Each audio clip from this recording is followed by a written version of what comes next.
tadi dari mana? Saya dari Batu Sangkar, Bu. Oh, baik. Ananda di sini ngekos apa tinggal sama orang tua? Saya kebetulan ngekos, Bu. Ananda ke sini sama siapa? Saya sama teman saya, Bu. Soalnya saya kan ngekos dan saya juga bukan asli orang di sini. Jadi saya minta ditemenin teman saya karena dia tahu jalan di daerah sini, Bu. Oh, baik. Mana temannya? Lagi nunggu di luar, Bu. Oh, baik. Ananda ke sini dengan apa? Bawa motor, Bu. Motor teman saya. Oh, baik.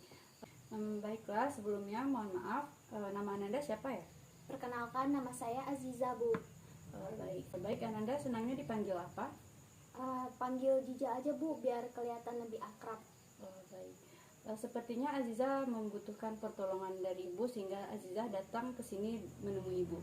Iya, Bu, saya datang ke sini karena butuh saran dari Ibu atau pertolongan dari Ibu. Sejujurnya saya datang ke sini juga direkomendasiin oleh teman saya. Katanya di sini Ibu membuka jasa konselor gitu ya, Bu. Jadi dengan tanpa pikir panjang saya datang ke sini, Bu. Oh, baik. Sebelumnya Aziza sudah tahu apa itu konseling? Sejujurnya saya tentang konseling itu nggak semuanya tahu ya, Bu, tapi intinya sih sudah tahu agak sedikit, tapi untuk masuk ke dalam semuanya itu penjelasannya saya belum mengerti terlalu banyak, Bu. Oh, baik. Di sini Ibu akan menjelaskan apa itu konseling. Konseling itu yaitu suatu proses layanan yang dilakukan oleh konselor kepada klien yang saat ini kita lakukan, yang saya sebagai konselornya dan Aziza sebagai kliennya, yang bertujuan untuk mengatasi masalah yang ada pada diri klien. Oke, Bu. Dan di sini tujuan konseling yaitu mengentaskan permasalahan yang dihadapi oleh klien, dan Ibu harap Aziza di sini sukarela dan terbuka atas apa masalah yang Aziza hadapi saat sekarang. Dan di sini Aziza tidak perlu khawatir, Ibu akan merahasiakan apapun yang Aziza ceritakan, kecuali cerita ini Ibu ceritakan kepada orang lain seizin dari Aziza. Oke, Bu, terima kasih. Baik, apakah Aziza sudah paham dengan apa itu konseling? Sudah, Bu, sudah paham. Dan untuk waktu yang biasanya Ibu berikan untuk satu kali pertemuan yaitu 30-45 menit. Ibu, izin bertanya kalau boleh, kalau waktunya melebihi dari standar yang Ibu tentukan, apakah boleh ya, Bu? Seharusnya begini Aziza, lebih efektifnya 30-45 menit karena jika konseling ini dilakukan terlalu lama akan membosankan untuk Aziza sendiri. Oh, begitu ya, Bu. Saya baru tahu. Terima kasih, Bu, atas penjelasannya. Baik, sama-sama Aziza. Ya, nanti kita lihat dulu bagaimana permasalahannya, baru bisa kita menjadwalkan lagi untuk bertemu. Baik, Ibu, terima kasih. Tampaknya Aziza sedang gelisah. Ya, Bu, saya merasa gelisah dan banyak yang dipikirkan gitu, Bu. Sepertinya Aziza ada masalah. Iya, Bu, ada masalah. Masalah apa yang Aziza alami? Kayak masalah tentang sekolah sih, Bu, sebenarnya, tapi kayak banyak pertimbangan gitu, Bu, yang lagi saya alami. Pertimbangan seperti apa yang Aziza rasakan saat ini? Pertimbangan, jadi begini ya, Bu. Sebelumnya maaf, saya mau cerita. Jadi saya di sekolahan itu banyak itu, Bu, masuk organisasi. Nah, karena keseringan waktu saya di organisasi, saya lebih pasif ke organisasi, jadi nilai akademik saya menurun, Bu. Jadi karena nilai akademik saya menurun, orang tua saya jadi rada kesal. Terus saya juga merasa kayak kenapa tiba-tiba saya nilainya jatuh, emang jatuh parah gitu, Bu. Semua guru-guru juga bertanya kenapa tiba-tiba nilainya bisa serendah ini gitu. Itu membuat saya jadi kayak sedih, terus kayak memikirkan kayak apa ya yang bagus buat solusi dari masalah saya ini, Bu. Seberapa sulit masalah yang Azizah alami? Bisa dikatakan kalau di level yang saya alami tuh udah kayak rasanya sulit banget nih Bu. Lalu Saya kan udah masuk kelas 2 SMA sekarang ya Bu. Terus udah semester 2 juga. Nantinya kan mau ke kelas 3. Nah kelas 3 tuh kan kita akan mau melanjutkan ke universitas. Nah saya itu punya impian Bu, kalau saya pengen masuk universitas negeri. Jadi jangan karena nilai saya rendah ini membuat kemungkinan kecil saya nggak terima di PTN yang saya inginkan. Jadi makanya Bu, saya merasa gelisah dan tidak nyaman.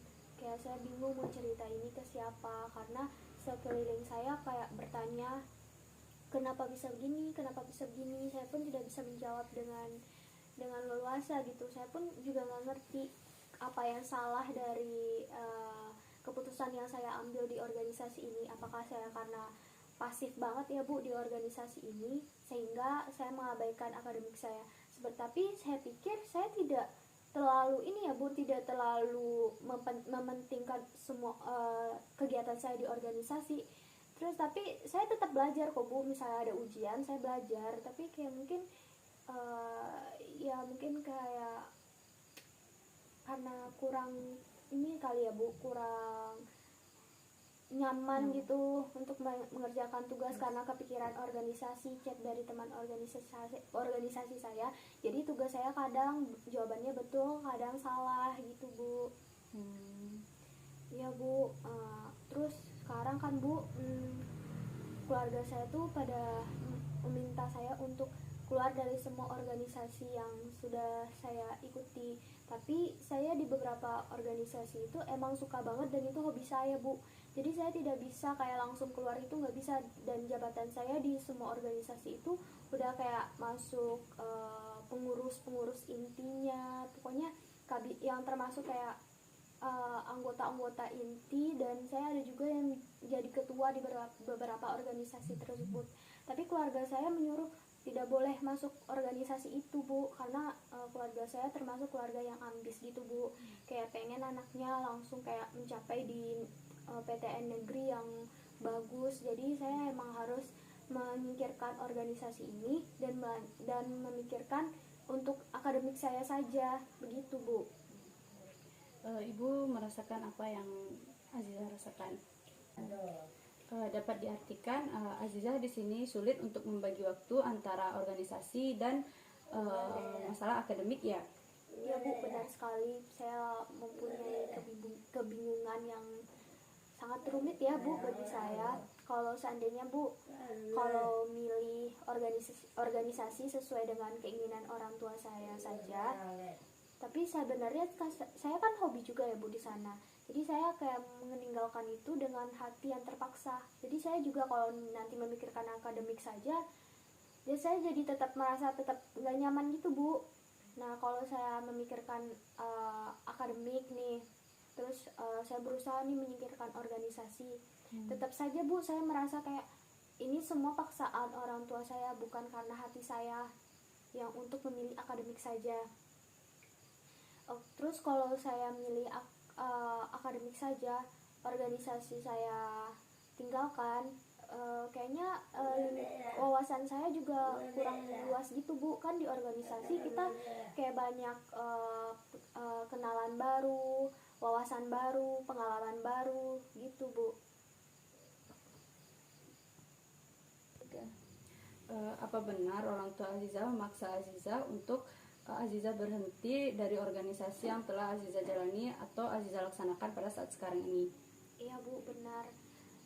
Saya tidak tahu itu kata-kata memaksa atau gimana, tapi intinya orang tua saya bilang, kalau kamu nilainya jelek seperti ini, kamu keluar aja dari organisasi-organisasi yang kamu jalani itu, karena ini sangat berpengaruh tuh, lihat nilai kamu jadi jelek, keluar saja dari organisasi tersebut, karena ini sudah nggak efektif lagi buat nilai-nilai kamu. Seperti itu Bu. Mengenai hal tersebut, apakah Azizah sudah ada rencana untuk kedepannya? Iya Bu, aku sudah kayak mempersiapkan beberapa planning sih Bu. Kayak pertama, emang aku bakal ninggalin segala organisasi yang aku jalanin itu dan fokus di bidang akademik. Yang kedua, kalau aku cuman mementingkan hobi aku terus kayak gak memikirkan nilai akademik aku, orang tua aku kecewa, jadi aku akan fokus di akademik saja. Terus meninggalkan segala rencana-rencana yang kayak di organisasi aku itu yang mau aku jalanin, aku tinggalin, Bu. Yang ketiga, aku lebih kayak membuat aku tetap ikut organisasi terus kayak bikin schedule gitu, Bu, biar kegiatan aku tuh aku bisa mantau gitu antara organisasi sama akademik gitu, Bu. Bagus ya rencana Aziza untuk kedepannya. Saran ibu, seharusnya Aziza bisa membagi waktu antara organisasi dan akademik Aziza agar Aziza juga fokus untuk pencapaian nilai Aziza untuk orang tua Aziza. Yang selanjutnya, saran dari ibu sebaiknya Aziza di sini jangan berhenti ikut organisasi dan jangan juga terlalu pasif untuk mengikuti organisasi. Dan di sini Jiza seharusnya juga bisa membagi waktu antara organisasi dan akademik Aziza agar Aziza bisa mencapai nilai yang diinginkan oleh orang tua Aziza. Baik, Ibu. Berarti ini kayak sesuai dengan plan yang nomor 3 saya tadi ya, Bu, kayak bisa membagi waktu atau membuat kayak schedule untuk kegiatan akademik maupun kegiatan organisasi supaya lebih kayak bisa manajemen waktu ya, Bu. Iya. Setelah ibu mendengarkan cerita Aziza tadi, di sini Aziza tidak boleh beranggapan bahwa orang tua Aziza memaksa Aziza untuk berhenti di organisasi. Karena setiap orang tua pasti menginginkan anaknya yang terbaik. Jadikanlah itu sebuah motivasi atau dorongan untuk Azizah agar lebih bersemangat untuk mencapai nilai yang terbaik yang Azizah inginkan dan orang tua Azizah inginkan. Baik, Bu, sebenarnya benar kata Ibu. Mungkin Azizah lebih memikirkan kayak keegoisan Azizah sendiri dan menganggap orang tua Azizah terlalu maksa Azizah, sedangkan mereka pengen yang terbaik buat diri Azizah, Bu. Kita berdiskusi dan melakukan konseling. Bagaimana perasaan Azizah saat sekarang ini? Perasaan saya setelah mendengarkan saran dari Ibu, saya sudah merasa lega dan sudah nyaman gitu, Bu, perasaan saya.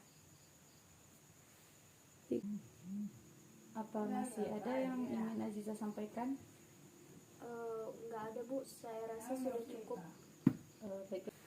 Baik, dan bagaimana jika diskusi pada hari ini kita akhiri saja, dan saya di sini mengucapkan terima kasih atas kesediaan dan waktu Azizah datang kepada Ibu. Baik, Ibu, makasih juga udah memberikan saran dan menyediakan tempat untuk saya bercerita, Ibu. Baik, sama-sama Azizah.